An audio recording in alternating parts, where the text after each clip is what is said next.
Народный итальянец за 220 тысяч рублей. В целом в рабочем состоянии. Год выпуска 2004. История неизвестна. Ничем не уступает по популярности СЧМ. Ну, на самом деле уступает. Очень приятно подстраивается прижимной узел. Клеевая ванна работает без лишних стуков. Настроилась отлично, легко. Спустя 20 лет, скорее всего, ее ни разу не обслуживали. Разбитые, к сожалению, направляющие фрезеров.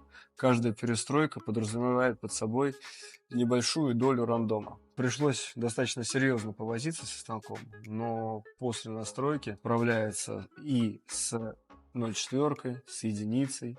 В целом станок работает.